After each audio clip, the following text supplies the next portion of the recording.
Like this for, officer? For our protection, 7 of you and 4 of us. So sit tight and let us do our Hey, job. officer, I'm sorry. What is going Sir, on out can you stay right there, please? We're trying to check these bangers, make sure they're clean. All right, I'm sorry. These are not bangers, okay? These are artists. Excuse me, artists? Yeah, Seriously? yeah, What kind of artists? rappers, and they're working with me in the studio right now. Well, see, rap is not an art. And I'm sorry, who are you? I'm the manager. Well, you're wasting your time, Mr. Manager. You gotta 'cause be kidding me. You're wasting your time. Really? These clients of yours, these Yeah, rappers, yeah. they look like gang members. You can't come down here and arrest people just because of what they look like. Are you crazy? But that's police harassment. You said you were a manager, right? Yeah. So, does racial profiling really exist?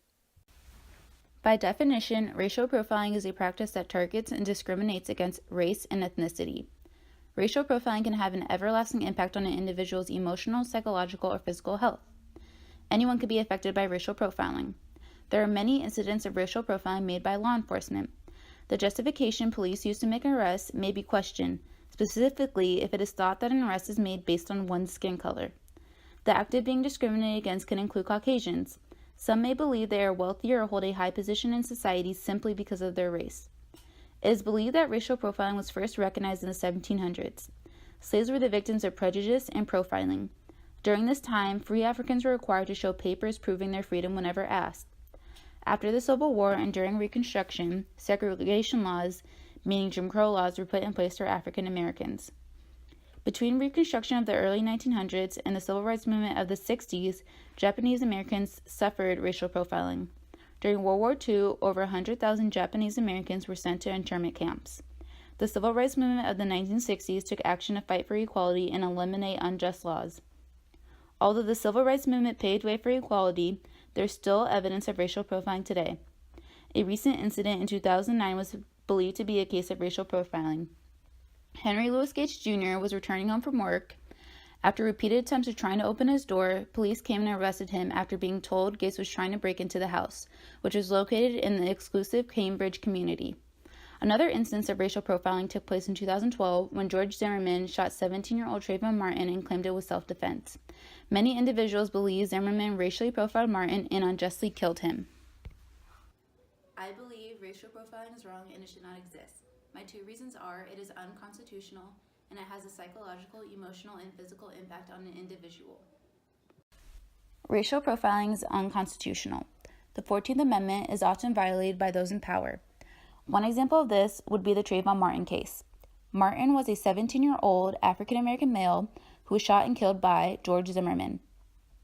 Many accuse Zimmerman of shooting Trayvon because of his skin color. He stereotyped and racially profiled him, thus Martin was killed because of that.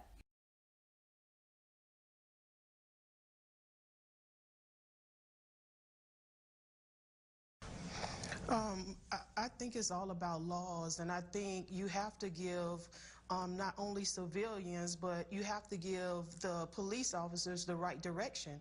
You can't give people the authority, whether it's a civilian or police officers, the right to just stop somebody because of the color of their skin.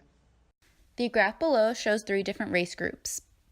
In those groups, it shows the number of times each group is stopped by police in LA. It shows that blacks have the highest number of being stopped by police. Racial profiling can also have an emotional, psychological, and physical impact on a person. Amnesty International wrote an article about the feelings and emotions after being racially profiled. They stated, incidents of racial profiling often have a long-lasting impact on their victims.